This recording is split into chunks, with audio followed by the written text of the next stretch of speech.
When we speak about Indian superfoods, what comes to our mind is ghee, coconut, turmeric and amla, which no doubt are some of our best superfoods. But in today's video, I'm going to tell you about some Indian foods that you might not actually know are superfoods. Let's look at the unsung heroes of our Indian diet today.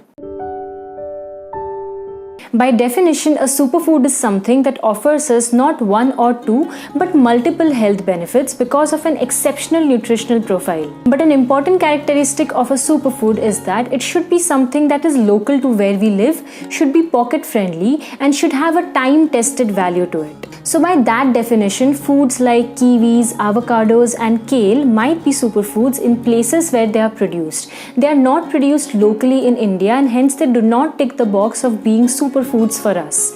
Today I am going to tell you about 5 Indian superfoods that you might not know existed. I will not be surprised if these emerge as superfoods in other countries in a few years' time. Let's start with number 5. The 5th superfood on my list is drumstick.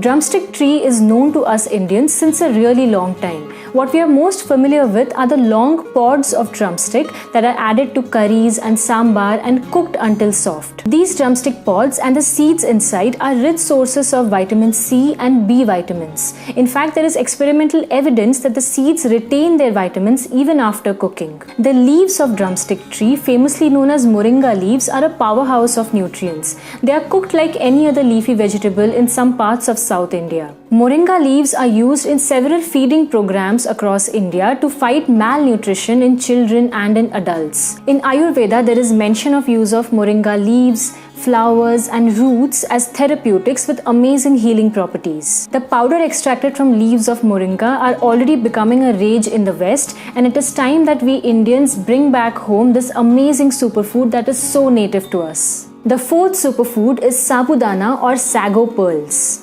Sabudana is made from tapioca, and tapioca is the starch extracted from the roots of a plant called cassava. There are 3 things that make sabudana a superfood. The starch in sabudana is not just any starch, it's called resistant starch. Now, resistant starches do not really get digested in our small intestine. They reach the large intestine where they ferment and act as a food for the microbes in our gut.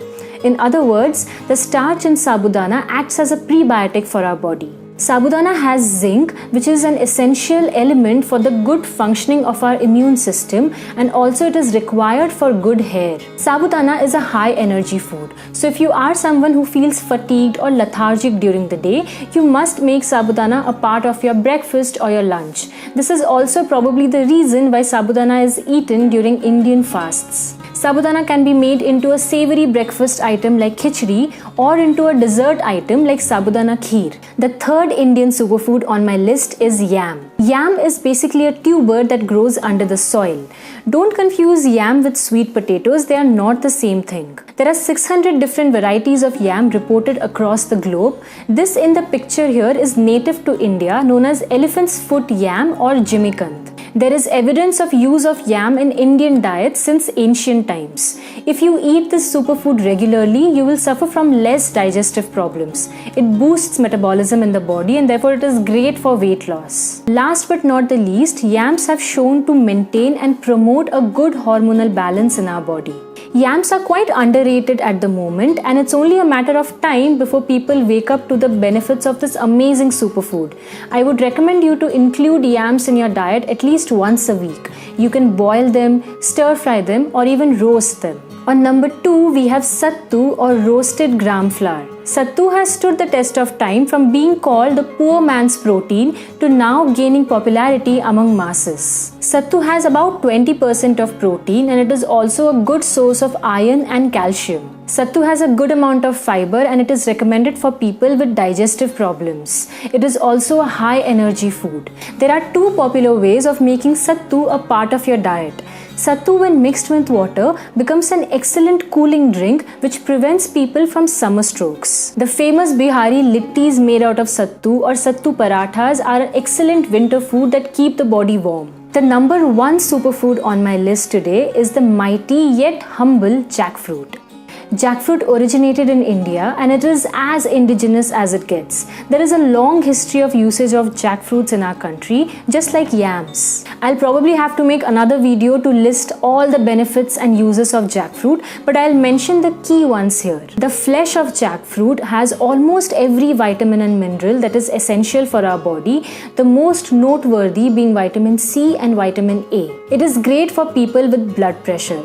Scientific studies have reported so many antioxidants in jackfruit, and it is easily said to be one of the best anti-aging foods that you can have. The raw form of jackfruit, often called as mock meat, is usually cooked and made into curries or biryanis, while the ripe form of jackfruit is more yellow in color and sweeter in taste, and it is eaten as it is. The seeds of jackfruits are little wonders in themselves. They have protein and riboflavin, which are recommended for good skin health. Seeds of jackfruit are also recommended for people with weak bones, as it helps in building bone mineral density and prevent osteoporosis. The dried seeds of jackfruit are sometimes eaten as it is or made into curries.